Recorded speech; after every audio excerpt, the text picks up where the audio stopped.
In 2019, the US government aimed for a surgical kill shot. They sanctioned Huawei, cut off access to American tech, and waited for the bleeding to begin. No chips from Qualcomm, no Android, no Intel processors. To Washington, it wasn't just a policy. It was a death sentence, a brutal warning to China. Challenge American dominance, and we will strangle you at the source. But that's not what happened. Huawei didn't collapse. It didn't even stumble. It transformed and then turned the battlefield upside down. While US leaders congratulated themselves for landing a fatal blow, Huawei quietly dug tunnels beneath the walls, built its own weapons, and emerged stronger than before. And now, 6 years later, the global tech map is scarred by that one catastrophic miscalculation. So how did a company destined for extinction pull off the greatest tech resurrection of the decade? In this video, let's break it open. When the Trump administration blacklisted Huawei in May 2019, it was intended to be the moment America pulled the plug. Huawei was placed on the U.S. Commerce Department's entity list, instantly severing its lifeline to American suppliers like Qualcomm, Broadcom, and Google. Without access to chipsets, modems, and the Android operating system, Huawei's ability to produce flagship smartphones and dominate global telecom networks was supposed to evaporate. U.S. officials and media outlets alike described the move as a death sentence. The logic was straightforward. Remove the oxygen, and the fire dies. That oxygen was American technology. However, what Washington didn't anticipate was that Huawei had already installed its smoke detectors. As far back as 2017, internal Huawei memos had flagged the possibility of geopolitical decoupling. By 2018, the company was acting on it, silently hoarding chips, investing in alternative operating systems, and redirecting resources into in-house semiconductor design. They spent over $23 billion acquiring components and licensing rights from US firms in just 1 year, not to grow, but to survive a coming siege. Even more quietly, Huawei had been building HarmonyOS, a plan B to Android that had been in development since 2012. Analysts brushed it off as vaporware. It wasn't.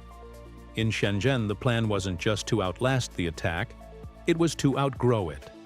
The world thought Huawei was cornered, but the company had already decided it would rather be reborn.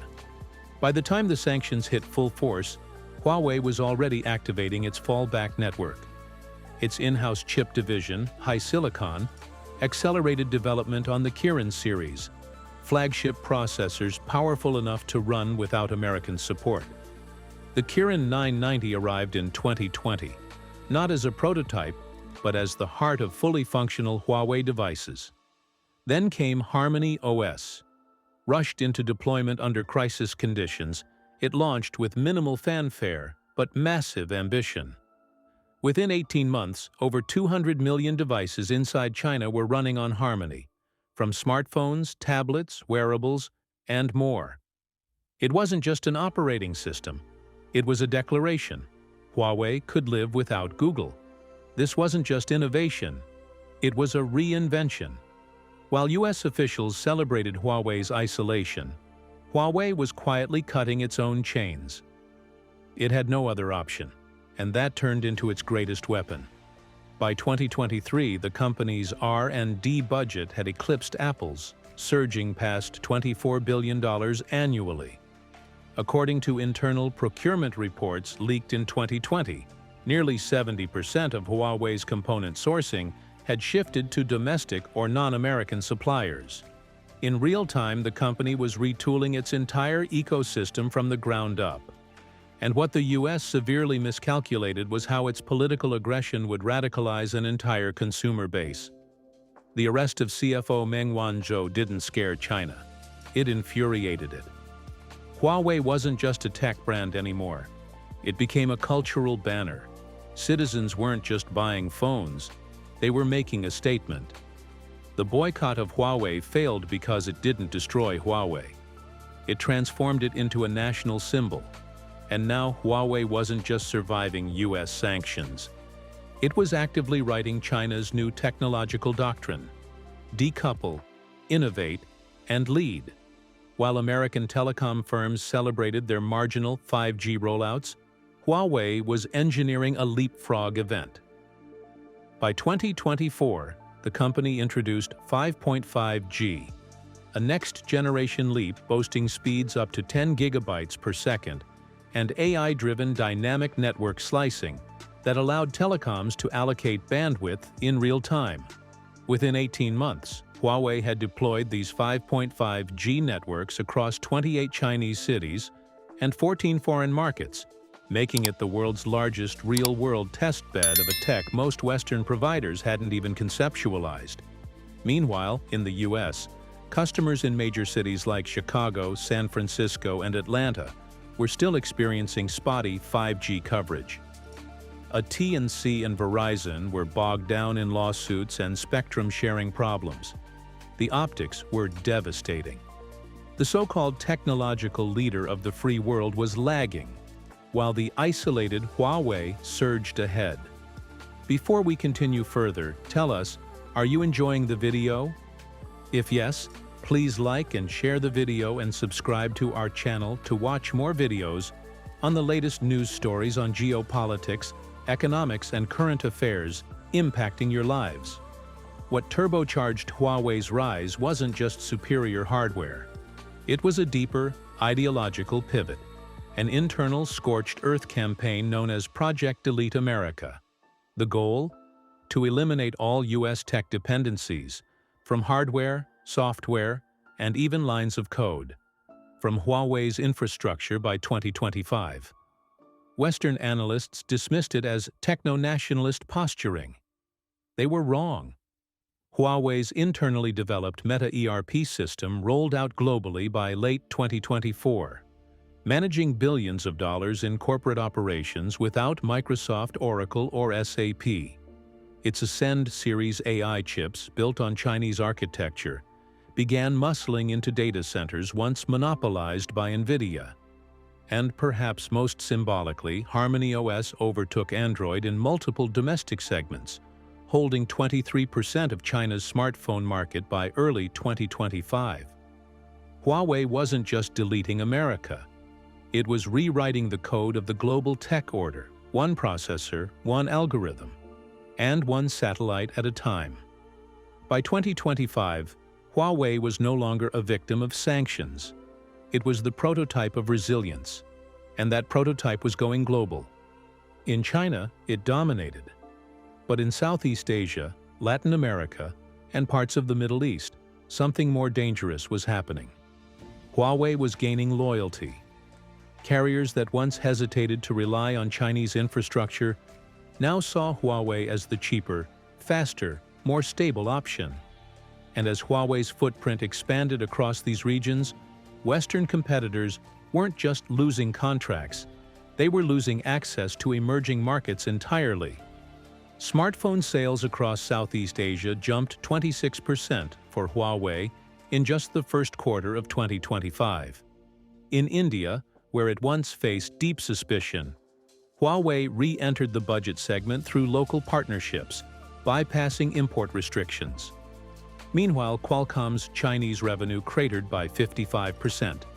Apple's market share in China's premium segment slid below 17%, and Intel quietly began shifting more R&D out of Silicon Valley in anticipation of long-term market loss. But the tremors didn't end at China's border. They hit Washington Square in the chest.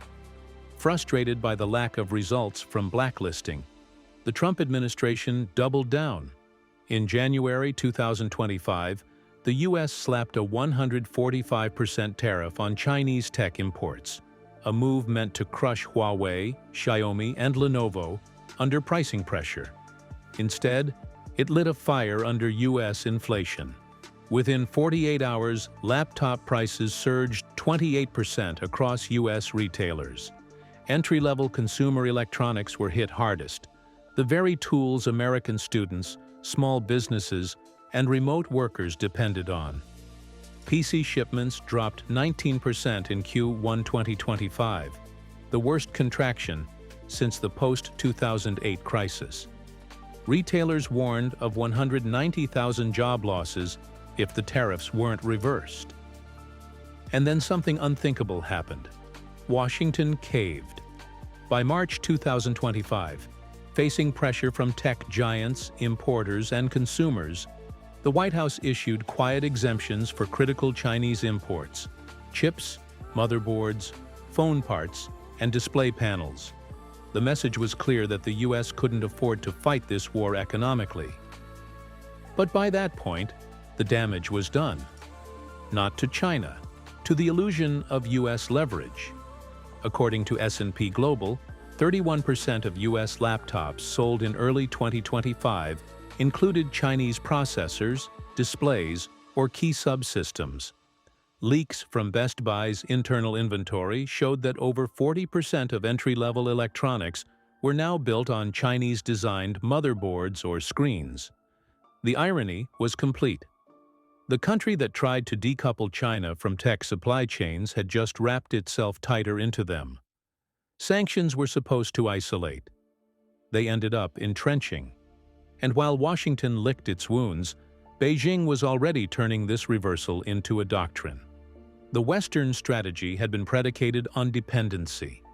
The assumption was simple: China needs us more than we need them. But Huawei flipped the model, and in doing so, created a template for national survival. By 2025, that template wasn't just surviving, it was winning. Huawei's growth was no longer framed as a comeback.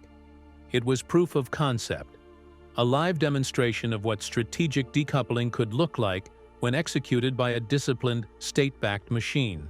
And China took notice. Under the Made in China 2025 initiative, the Huawei model became the new national standard. Across critical tech sectors, AI, semiconductors, fintech, batteries, quantum computing, and clean energy, Chinese firms were replicating the same pattern. Isolate foreign risk, replace external dependencies, and scale domestically. The data is alarming, at least for the West.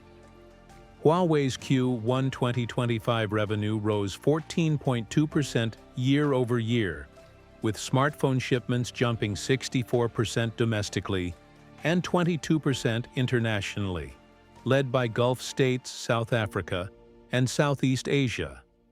Qualcomm, Intel, and Micron all issued new SEC filings, warning of strategic loss of Chinese market access.